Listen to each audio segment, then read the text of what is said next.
शिव के रथ को इस दुनिया में हमने है साकार देखा।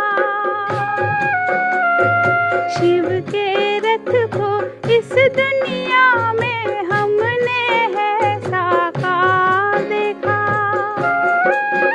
उनके तन में बैठे शिव का उनके तन में बैठे शिव का हमने अलौकिक प्यार देखा। शिव के रथ को इस दुनिया में हमने है साकार देखा।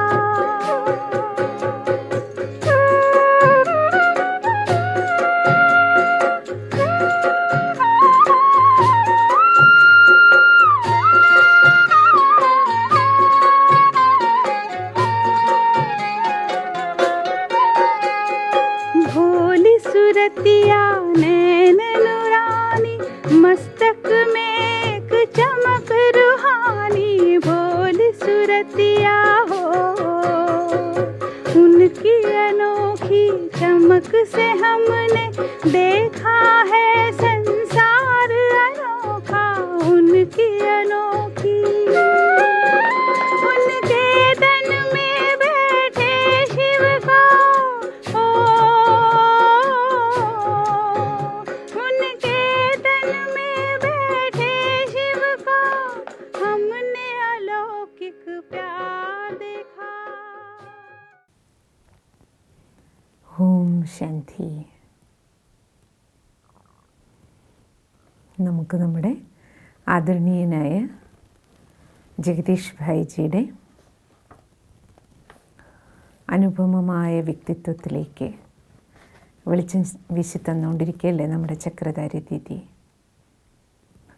ഇന്ന് നമ്മൾ കേൾക്കാൻ പോകുന്നത് ഭായിജിയുടെ സിംപ്ലിസിറ്റിയും സാമ്പിൾ ലൈഫ്, ലാളിത്യവും മാതൃകാപരവുമായ ജീവിതം.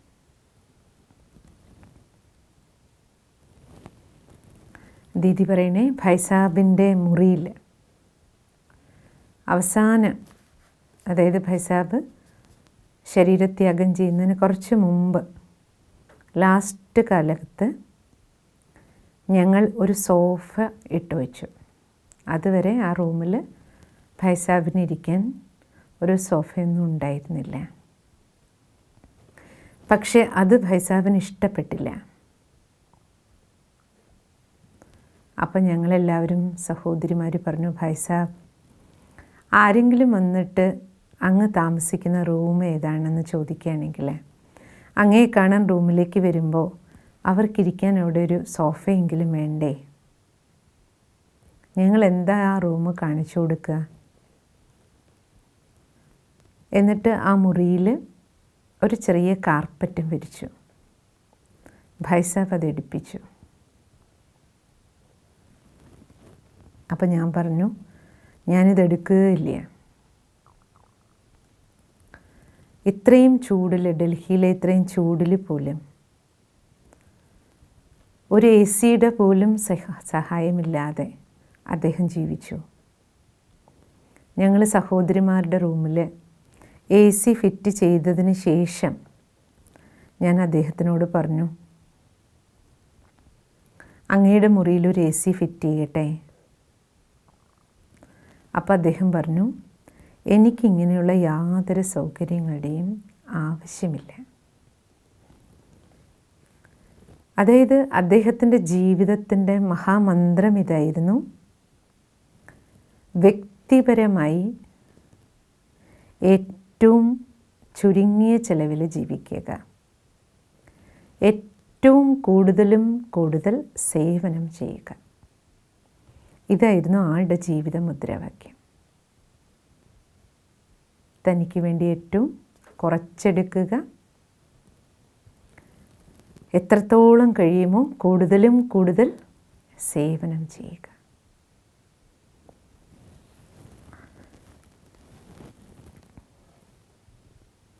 ഇനി രോഗത്തിലൂടെ കടന്നുപോയ ദിനങ്ങളെക്കുറിച്ച് പറയണം. രോഗത്തിൻ്റെ ഘട്ടത്തിൽ അദ്ദേഹം എന്തെല്ലാം ബുദ്ധിമുട്ടുകൾ സഹിച്ചിട്ടുണ്ട്. പക്ഷേ അതൊന്നും കാണിക്കില്ല. ഭായ് സാബിന് ക്യാൻസറായിരുന്നു. അതിൽ ദീദി പറയണേ, ആദ്യത്തെ തവണ അദ്ദേഹത്തിന് ഛർദി ഉണ്ടായി. ഹോസ്പിറ്റലിലേക്ക് കാണിക്കാൻ കൊണ്ടുപോകുമ്പോൾ ആ ഹോസ്പിറ്റലിൽ റൂം കിട്ടാൻ ബുദ്ധിമുട്ടായിരുന്നു. ജനറൽ വാർഡിലാണ് കിട്ടിയത്. അഡ്മിറ്റ് ചെയ്തു. പക്ഷേ അവിടുത്തെ ലാട്രിൻ ബാത്റൂം സൗകര്യം വളരെ അഴുക്ക് നിറഞ്ഞതായിരുന്നു. അതുകൊണ്ട് രാത്രി ഞങ്ങൾ തിരിച്ച് ബാബയുടെ വീട്ടിലേക്ക് തന്നെ വന്നു. ഡോക്ടർ പറഞ്ഞിരുന്നു പൂർണ്ണമായ റെസ്റ്റ് വേണം. പക്ഷേ ഇങ്ങനെയൊരു സാഹചര്യത്തിൽ ഹോസ്പിറ്റലിൽ എങ്ങനെ റെസ്റ്റ് എടുക്കാൻ പറ്റും? ബാത്റൂം അത്രത്തോളം അഴുക്ക്. ഞങ്ങൾ സെൻറ്ററിലെത്തിയതിന് ശേഷം ഭൈജിയുടെ റൂം ഏറ്റവും മുകളിലാണ്, 3-ാമത്തെ നിലയിലാണ്. അപ്പോൾ ഞങ്ങൾ പറഞ്ഞു, അങ്ങ് ഇത്രയും സ്റ്റെപ്പ് കയറണ്ടേ, അതുകൊണ്ട് താഴെ അങ്ങേക്ക് വേണ്ടുന്ന എല്ലാ സൗകര്യവും പെട്ടെന്ന് ഞങ്ങൾ ചെയ്യാം, സെറ്റ് ചെയ്യാം. അങ്ങയുടെ റൂം താഴേക്ക് ഷിഫ്റ്റ് ചെയ്യാം. ബാക്കി എന്ത് സൗകര്യങ്ങൾ വേണോ താഴെ വേഗം റെഡിയാക്കാം, ഒറ്റ ദിവസം കൊണ്ട്. 3-ാമത്തെ നിലയിൽ വരെ കയറണ്ടല്ലോ. പക്ഷേ അദ്ദേഹം സമ്മതിച്ചില്ല. ആ സ്റ്റെപ്പെല്ലാം കയറി അത്രയും വയ്യാത്ത സമയത്തും ആൾ അദ്ദേഹത്തിൻ്റെ റൂമിൽ പോയിട്ട് തന്നെയാണ് വിശ്രമിച്ചത്. പിന്നെ ഹോസ്പിറ്റലിൽ ഡെയിലി പോയി വന്നുവരുന്നു. 2-3 ദിവസങ്ങൾക്ക് ശേഷമാണ് റൂം കിട്ടിയത്. അതുവരെ ഈ മുകളിലത്തെ നിലയിൽ കയറി ഇറങ്ങി പിന്നെ ഹോസ്പിറ്റലിൽ പോയി വന്ന് എല്ലാ ബുദ്ധിമുട്ടുകളും സ്വയം ഉള്ളുകൊണ്ട് സഹിച്ചിരുന്നു. ഇത്രയും ബുദ്ധിമുട്ടുണ്ട് എന്നൊരിക്കലും കാണിക്കുമായിരുന്നില്ല.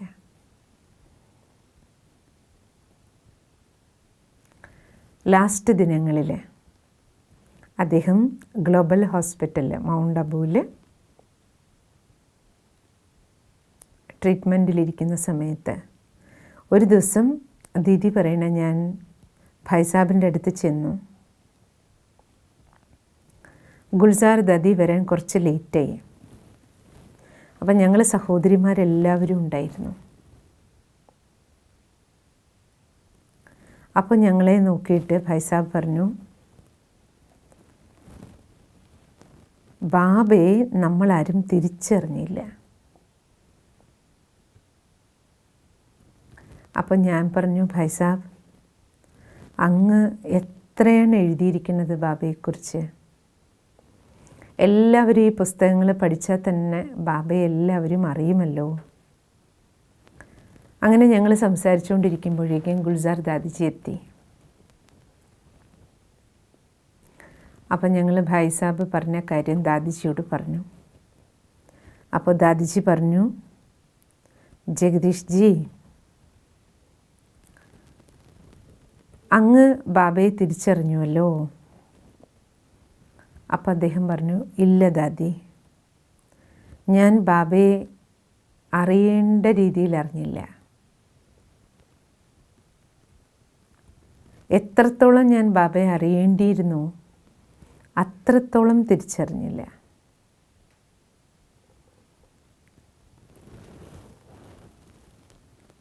ബാബ നമ്മളെ ലോകത്തിന് മുന്നിൽ പ്രത്യക്ഷമാക്കി. ആ ബാബയ്ക്ക് വേണ്ടി നമ്മൾ ഈ ലോകത്തിൽ എന്തെല്ലാം ചെയ്യേണ്ടിയിരുന്നുവോ ആ ചെയ്യേണ്ടതെല്ലാം ഞാൻ ചെയ്തില്ല.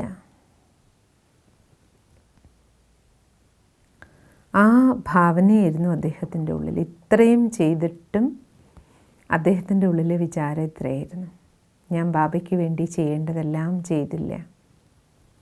രാത്രിയും പകലും സ്വന്തം ശരീരത്തെ പോലും നോക്കാതെ, കഴിക്കാതെ കുടിക്കാതെ ഇത്രയും സേവനം ചെയ്ത് എല്ലുകൾ യജ്ഞത്തിൽ സ്വാഹ ചെയ്തിട്ട് അവസാന സമയം പറഞ്ഞത്, ബാബയ്ക്ക് വേണ്ടി ചെയ്യേണ്ടത് ഞാൻ ചെയ്തില്ല എന്നാണ്. ലാസ്റ്റ് നാളുകളിൽ എല്ലാ ദിവസവും അദ്ദേഹം ക്ലാസ് എടുക്കുമായിരുന്നു. വീൽ ചെയറിലാണെങ്കിലും പോയി ക്ലാസ് എടുത്തിട്ട് വരുമായിരുന്നു. അപ്പോഴെല്ലാം ക്ലാസ്സിലെല്ലാവരോടും പറഞ്ഞത്, എൻ്റെ പാർട്ട് വൈൻഡപ്പ് ചെയ്ത് കഴിഞ്ഞു ഞാൻ, ഇനി നിങ്ങളുടെ സമയമാണ് യജ്ഞത്തിൽ, നിങ്ങളിങ്ങനെ ബാബയുടെ കാര്യങ്ങൾ ചെയ്യണം എന്ന് പറയുമായിരുന്നു. അതിൽ അദ്ദേഹം എപ്പോഴും ഓർമ്മിപ്പിക്കുമായിരുന്നു, നമ്മുടെ ജീവിതം ത്യാഗി ജീവിതമായിരിക്കണം, തപസ്വി ജീവിതമായിരിക്കണം. ഈശ്വരൻ്റെ ജ്ഞാനം, ബാബയുടെ മുരളി നമ്മുടെ ജീവിതത്തിൽ അലയടിച്ചുകൊണ്ടേയിരിക്കണം നിരന്തരം. വെറും സേവാധരിയാകരുത്. നിങ്ങളുടെ സേവനം ബാബയുടെ മുരളിയുടെ സ്വരൂപമായിരിക്കണം. ഇതായിരുന്നു ലാസ്റ്റ് നാളുകളിലെ ക്ലാസ്സുകളിൽ അദ്ദേഹം പറഞ്ഞിരുന്നത്.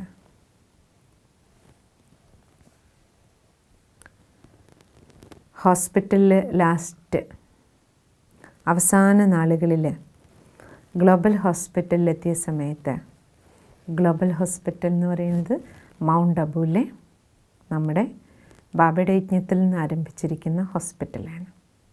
അപ്പോൾ ലാസ്റ്റ് നാളുകളിൽ അദ്ദേഹം അവിടെയാണ് ചെലവഴിച്ചിരുന്നത്. ഹോസ്പിറ്റലുണ്ടായിരുന്നപ്പോൾ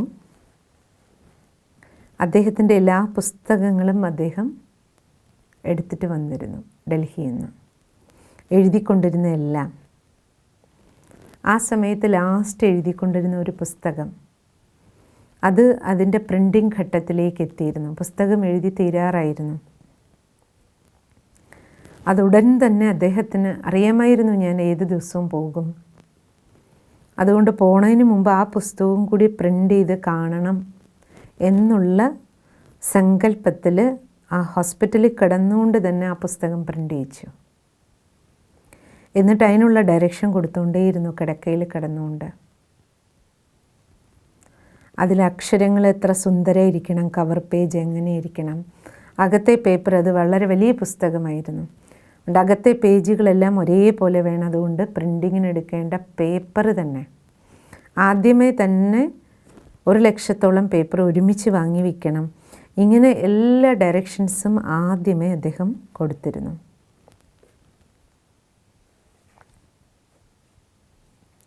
കാരണം അകത്തെ പേപ്പർ 2 തരത്തിലുള്ളതാണെങ്കിൽ പുസ്തകത്തിൻ്റെ ഭംഗി പോകും. അതുകൊണ്ട് ആദ്യമേ ഒരേപോലെയുള്ള പേപ്പർ കൂടുതൽ വാങ്ങി സൂക്ഷിക്കണം. ഈ നിർദ്ദേശങ്ങളെല്ലാം ആതം പ്രകാശ് ഭായിക്ക്, പ്രിൻറ്റിങ്ങിൻ്റെ ചാർജ് ആതം പ്രകാശ് ഭായി ആണല്ലോ, അദ്ദേഹത്തിന് നിർദ്ദേശങ്ങൾ കൊടുത്തിരുന്നു.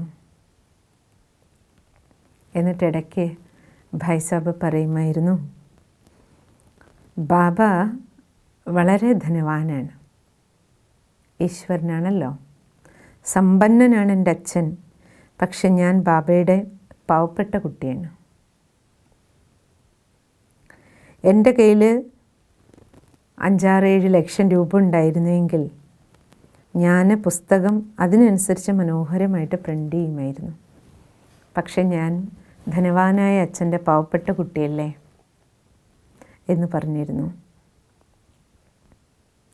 എന്നിട്ട് ലാസ്റ്റ് ഭായ് സാബ് പറഞ്ഞു, എനിക്ക് ശരീരത്തിന് 72 വയസ്സുണ്ട്, പക്ഷേ എനിക്ക് ഈ സംതൃപ്തിയിലാണ് ഞാൻ മടക്കയാത്ര ചെയ്യുന്നത്.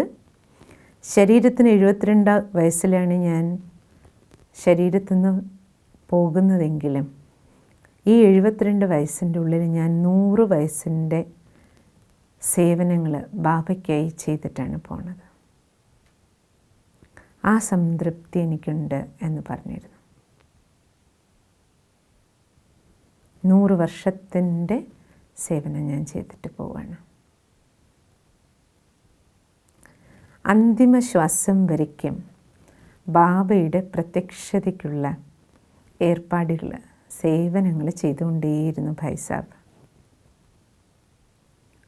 സോനിപ്പട്ടിൽ ഒരു ഭൂമി ഉണ്ടായിരുന്നു. ആ ഭൂമി ഒരു കേസിൽ പെട്ട് കിടന്നിരുന്നതാണ് ഗവൺമെൻറ്, കാരണം അത് ഹൈവേയിലുണ്ടായിരുന്ന ഭൂമിയായിരുന്നു. ഹരിയാനയുടെയും ഡൽഹിയുടെ എല്ലാം ഇടയിലായിട്ട് മെയിൻ ഹൈവേ ഭാഗത്ത്. ആ ഭൂമിയെ പ്രതി അദ്ദേഹത്തിന് സങ്കല്പം ഉണ്ടായിരുന്നു. അവിടെ ബാബയുടെ പ്രത്യക്ഷതയ്ക്കുള്ള എന്തെങ്കിലും വിശേഷാൽ രൂപത്തിൽ തയ്യാറാക്കണം. ഇത് വളരെയധികം ആഗ്രഹമായിരുന്നു അദ്ദേഹത്തിന്. രോഗം ബാധിച്ച ലാസ്റ്റ് നാളുകളിൽ ആ ഭൂമിയിൽ എന്തെങ്കിലും സേവനത്തിനുള്ള ഏർപ്പാടുകൾ ചെയ്യാനുള്ള പ്രോഗ്രാം അദ്ദേഹം ചിന്തിച്ചുകൊണ്ടേയിരുന്നു. അതിനുവേണ്ടി എന്ത് ചെയ്യണം, അതിൻ്റെ ചർച്ചകൾ ബ്രദേഴ്സിൻ്റെ കൂടെയെല്ലാം ദാദിമാരോടും ചെയ്തുകൊണ്ടേയിരുന്നു. അപ്പോഴദ്ദേഹത്തിന് തോന്നി, ഇനി ഞാനൊരു പക്ഷേ ഈ ശരീരത്തിൽ അധിക ദിവസം ഉണ്ടാവില്ല. പക്ഷെ പോകുന്നതിന് മുമ്പ് എനിക്ക് ബാബയ്ക്കായി എന്തെങ്കിലും ഒരു വിശേഷ കാര്യം ചെയ്തിട്ട് പോകണം. അപ്പോൾ അദ്ദേഹം വിചാരിച്ചു, അദ്ദേഹത്തിൻ്റെ സങ്കല്പം ഇതായിരുന്നു, ആ ഭൂമിയിൽ എന്തെങ്കിലും ഒരു വിശേഷപ്പെട്ട സ്മാരകം നിർമ്മിക്കപ്പെടണം. അതായത് അവിടെ വന്നിട്ട് ആൾക്കാർക്ക് സത്യത മനസ്സിലാക്കാൻ കഴിയണം. എങ്ങനെയാണോ ആൾക്കാർ പ്ലാനറ്റോറിയം എല്ലാം ഉണ്ടാക്കിയിട്ട് നക്ഷത്രത്തെയും ആകാശത്തെയും ഇരുട്ടിനെയും എല്ലാം താഴെ പ്ലാനറ്റോറിയത്തിനുള്ളിൽ കാണിച്ചു കൊടുക്കുന്നത്. അത് കണ്ടുകൊണ്ടിരിക്കുമ്പം പ്ലാനറ്റോറിയത്തിൻ്റെ ഉള്ളിൽ കാണുമ്പോൾ നമുക്ക് തോന്നില്ലേ ആകാശം കണ്ടുകൊണ്ടിരിക്കുകയാണ്, നമ്മൾ ആകാശത്തിലാണെന്ന്. അതേപോലെ സത്യപിതാവ് ശിവബാബയെ സാകാരവദനത്തിലിരിക്കെ സൂക്ഷ്മവദനത്തെയും പരംധാമത്തെയും കാണിച്ചു കൊടുക്കുന്ന തരത്തിൽ എന്തെങ്കിലും ഒന്ന് തയ്യാറാക്കണം. ആൾക്കാർക്ക് ഇവിടെ ഇരുന്നു കൊണ്ട് സൂക്ഷ്മവദനത്തിൻ്റെ പൂർണ്ണ ദൃശ്യം കാണാൻ കഴിയണം. സൂക്ഷ്മവദനത്തിലെ പ്രകാശത്തിൻ്റെ അനുഭൂതി കിട്ടണം. ആ അനുഭൂതിയിൽ പറന്നുയർന്ന് നിരാകാരി ലോകത്തിലെത്തണം എല്ലാവരും, പരംധാമത്തിൽ. അവിടെ ശിവബാബയുടെ അനുഭൂതി കിട്ടണം പരംധാമത്തിൽ. ഈ സങ്കല്പമായിരുന്നു അദ്ദേഹത്തിനുണ്ടായിരുന്നത്. ഡൽഹി എയർപോർട്ടിനടുത്തായിട്ട് പല സ്ഥലങ്ങളും അതിനുവേണ്ടി നോക്കിയിരുന്നു. പിന്നീട് ആ കേസിൽ കിടന്ന സ്ഥലം, സോണിപ്പട്ടിലെ സ്ഥലം തന്നെ തിരിച്ചു കിട്ടി. ദാദിമാരുടെ അനുമതിയോട് കൂടിയിട്ട് അവസാന സമയം കട്ടിൽ കിടന്നുകൊണ്ട് അവിടെ എന്തെങ്കിലും കൺസ്ട്രക്ഷൻ ചെയ്യണമെന്ന ഉത്തരവാദിത്വം അദ്ദേഹം സ്വയം ഏറ്റെടുത്തു. അപ്പോഴേക്ക് ശരീരം അനങ്ങുന്നുണ്ടായിരുന്നില്ല, എൻ്റെ ചലനശേഷിയെല്ലാം പോയിരുന്നു. പക്ഷെ എന്നിട്ടും ആ സമയത്ത് ചക്രധാരി ദീദിയോട് പറഞ്ഞു, എന്നെ ഈ കട്ടിലോട് കൂടിയിട്ട് അവിടേക്ക് കൊണ്ടുപോകാനുള്ള ഏർപ്പാട് ചെയ്യൂ. ആ ഭൂമിയിൽ തന്നെ പോയിട്ടൊരു മീറ്റിംഗ് വയ്ക്കാം. ഫോൾഡിംഗ് കട്ടിൽ പോലെ ഉള്ള സൗകര്യത്തിൽ കൊണ്ടുപോയി അവിടെ വെച്ചൊരു മീറ്റിംഗ് നടത്തി അവിടെ ഇരിക്കുമ്പോഴേ അതിനുള്ള ഐഡിയ വരുള്ളൂ. അപ്പം ദീദി പറഞ്ഞു, ഭായ് സാബ്, ഈ കണ്ടീഷനിൽ എങ്ങനെ നമ്മൾ യാത്ര ചെയ്യുക? അങ്ങ് എന്തിനാ ഇത്രയും ബുദ്ധിമുട്ടെടുക്കണേ? അവിടേക്ക് വേണ്ടിയിട്ടുള്ള മീറ്റിംഗ് ഇവിടെ വെച്ച് തന്നെ, അങ്ങയുടെ മുന്നിൽ ഇവിടെ തന്നെ മീറ്റിംഗ് നടക്കട്ടെ എന്ന് പറഞ്ഞു. ഇല്ല, ഭായ് സാബിനപ്പോൾ സങ്കല്പമായിരുന്നു അവിടെ തന്നെ പോയിട്ട് മീറ്റിംഗ് വയ്ക്കണം.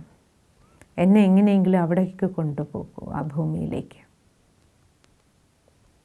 അവസാന ദിവസങ്ങളായിരുന്നു അപ്പോഴേക്കും. പക്ഷേ അവിടേക്ക് പോകാൻ പറ്റിയ കണ്ടീഷനിൽ, കൊണ്ടുപോകാൻ പറ്റുന്ന കണ്ടീഷനിലായിരുന്നില്ല ഭായ് സാബിൻ്റെ ശരീരം. പക്ഷേ മനസ്സിലതായിരുന്നു സങ്കല്പം. ഒരൊറ്റ ലക്ഷ്യമായിരുന്നു അദ്ദേഹത്തിന്, അവിടെ എല്ലാവർക്കും ബാബയെ അറിയാൻ എന്തെങ്കിലും ഒന്ന് വിശേഷപ്പെട്ട രൂപത്തിൽ തയ്യാറാക്കണം. പല ആർക്കിടെക്റ്റിനെ കൊണ്ട് അതിനുവേണ്ടി പലതരത്തിലുള്ള പ്ലാനുകൾ ഉണ്ടാക്കിച്ചിരുന്നു. അവസാനം അദ്ദേഹം പറഞ്ഞു, നോക്കൂ, എൻ്റെ ആയുസ് ഇവിടെ പൂർത്തിയാക്കുകയാണ്. അഥവാ സോനിപ്പട്ടിലെ കൺസ്ട്രക്ഷന് വേണ്ടിയിട്ട് എൻ്റെ ആയുസ് നീട്ടിക്കിട്ടുകയാണെങ്കിൽ അത് ഞാൻ ബാബ എനിക്ക് തരുന്ന ഗ്രേസ് മാർക്കായിട്ട് കണക്കാക്കാനേ കഴിയൂ. അല്ലാതെ നോക്കിയാൽ ഈ ശരീരത്തിൻ്റെ ആയുസ് ഇവിടെ പൂർണ്ണമാകുകയാണ് എന്ന് അദ്ദേഹം പറഞ്ഞു. അങ്ങനെ അവിടേക്ക് പോകാനും മീറ്റിംഗ് വയ്ക്കാനും ഒന്നും കഴിഞ്ഞില്ല.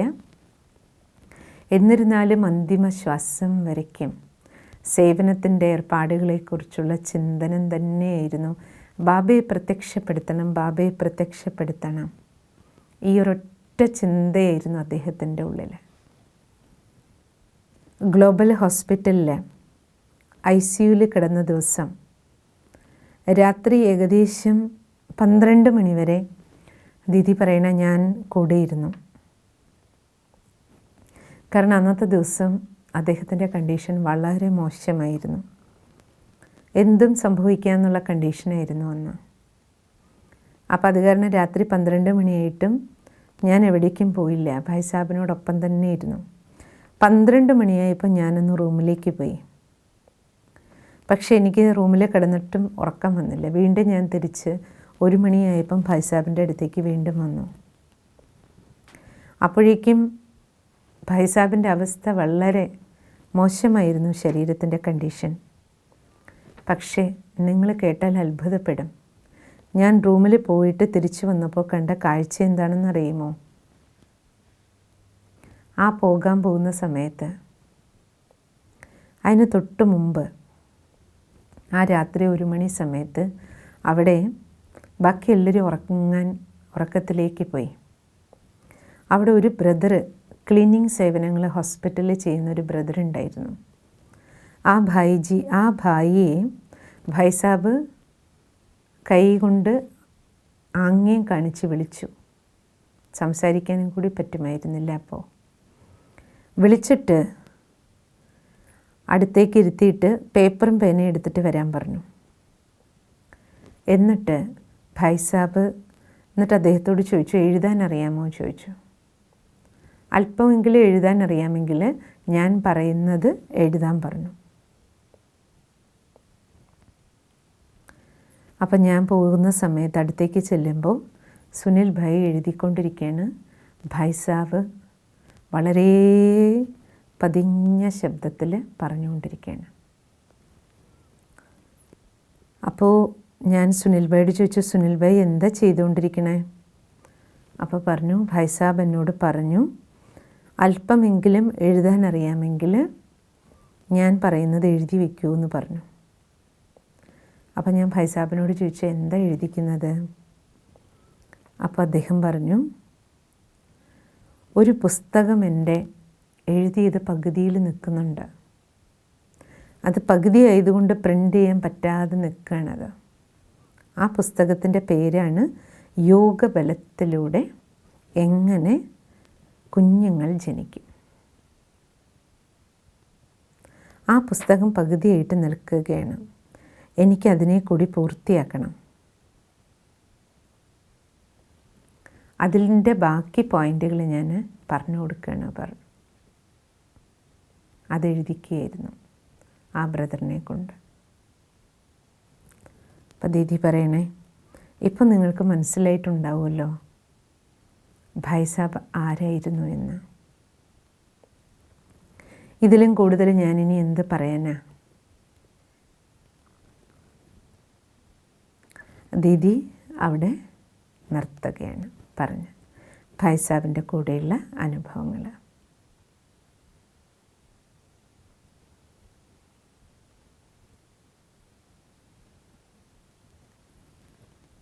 ഇനി അടുത്തത് ഭായ് സാബിനെ കുറിച്ച് പറയുന്നത് രമേഷ് ഭായിജിയാണ്.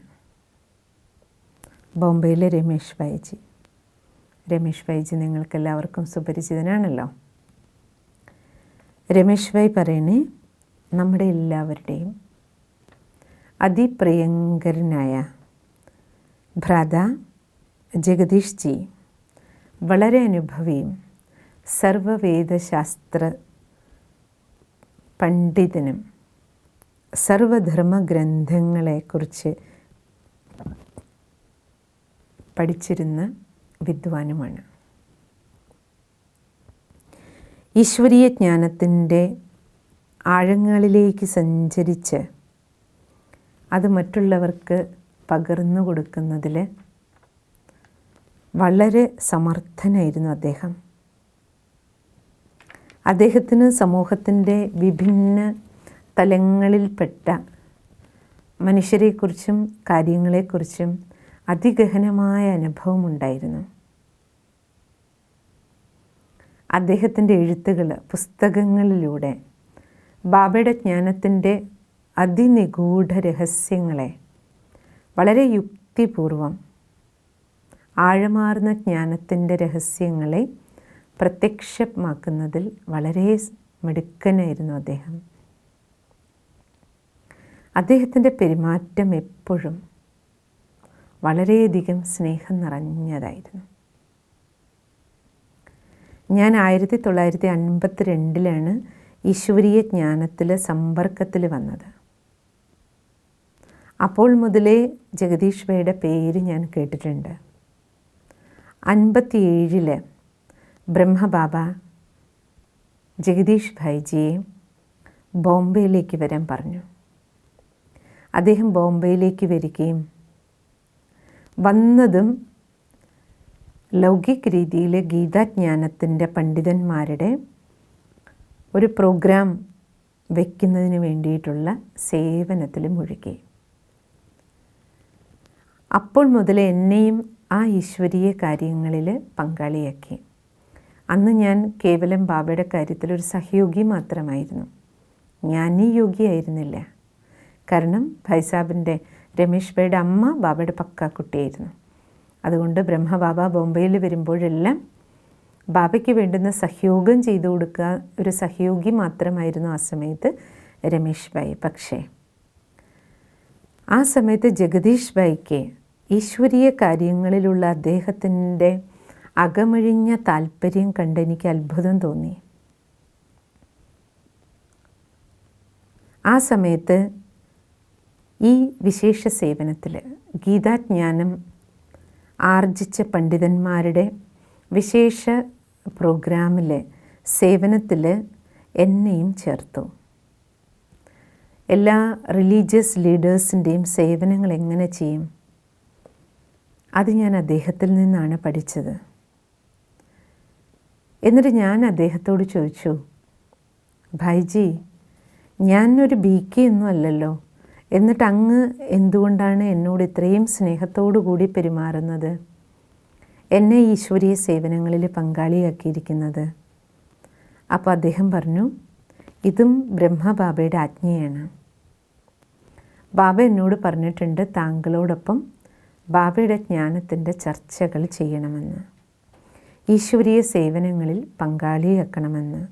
എന്തുകൊണ്ടെന്നാൽ താങ്കൾക്ക് ഈ ഈശ്വരീയ യജ്ഞത്തിൽ മുന്നോട്ട് പോകവേ ഈശ്വരീയ സേവനത്തിൻ്റെ വളരെ വലിയ പാർട്ട് അഭിനയിക്കാനുണ്ടെന്ന് ത്രികാലദർശിയായ ബാബയ്ക്കറിയാം. ബാബ ആ സൂചന എനിക്കും തന്നിട്ടുണ്ട്. അപ്പോൾ രമേഷ് ഭായി ജ്ഞാനത്തിലില്ല, പക്ഷേ ബാബ ഇപ്രകാരം ജഗദീഷ് ഭായിക്ക് സൂചന കൊടുത്തിരുന്നു. ഇപ്രകാരം ബാബ്ദാദയിലൂടെ എന്നെ പ്രതി ഭഗവാന്റെ വരദാനങ്ങളെക്കുറിച്ച് ഞാൻ കേട്ടപ്പോൾ ജഗദീഷ് ഭായിജിയാണ് ബാബയുടെ ഈ വരദാനി സന്ദേശം എനിക്ക് നൽകിയത്. എൻ്റെ ഭാവിയെക്കുറിച്ച് ബാബ പറഞ്ഞത് ഭായിജിയിലൂടെയാണ് ഞാൻ അറിയുന്നത്. അതിനാൽ തന്നെ എനിക്ക് ജഗദീഷ് ഭായിജിയോട് വളരെയധികം കൃതജ്ഞതയുണ്ട്. അദ്ദേഹമാണ് എന്നെ ഈശ്വരീയ സേവനങ്ങളിൽ മുന്നോട്ട് പോകാൻ പുരുഷാർത്ഥം ചെയ്യിപ്പിച്ചത്. അവസാനം വരെ എന്നോടൊപ്പം ഒരു മുതിർന്ന സഹോദരൻ്റെ സംബന്ധം അദ്ദേഹം പൂർണ്ണമായും നിറവേറ്റിയിരുന്നു. ഞാൻ അദ്ദേഹത്തോട് സദാ പറയുമായിരുന്നു, ജ്ഞാനത്തിൻ്റെ കണക്കിൽ രാമലക്ഷ്മണൻ്റെ സംബന്ധം ത്രൈതായികത്തിലാണ്. പക്ഷേ സംഗമയുഗത്തിൽ എനിക്ക് ലക്ഷ്മണനെ പോലെ അങ്ങയുടെ കാര്യത്തിൽ ജഗദീഷ് ഭായിയോടൊപ്പം അങ്ങെനിക്ക് ശ്രീരാമനാണ്, അങ്ങയോടൊപ്പം എനിക്ക് സേവനം ചെയ്യാൻ കഴിയുന്നതിൽ, സേവനത്തിൽ സഹയോഗിയാകാൻ കഴിയുന്നതിൽ ലക്ഷ്മണനെ പോലെ ഞാൻ അഭിമാന പുരസ്കരം ഈ അവസരങ്ങളെയെല്ലാം നന്ദിയോടെ സ്മരിക്കുകയാണ് എന്ന് ഞാൻ ഒരിക്കൽ അദ്ദേഹത്തോട് പറഞ്ഞു. ബാക്കി നമുക്ക് നാളെ വായിക്കാം. ഓം ശാന്തി.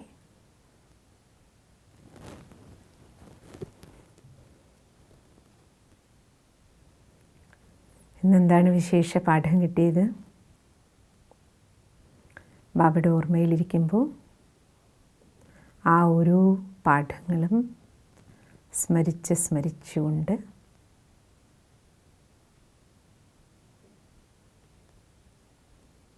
ബാബയുടെ ഓർമ്മയുടെ സുഖം അനുഭവിക്കാം.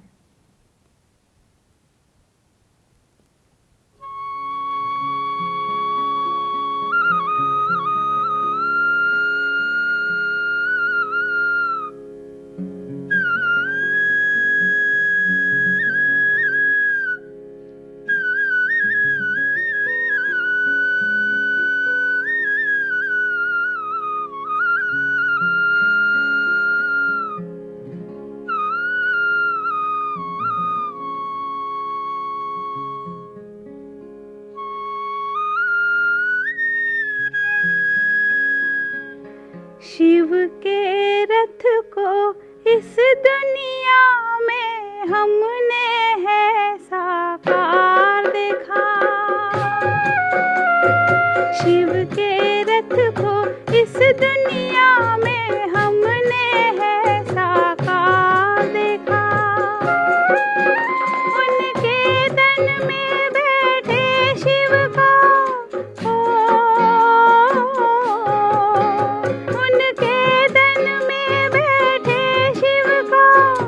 हमने अलौकिक प्यार देखा. शिव के रथ को इस दुनिया में हमने है साकार देखा.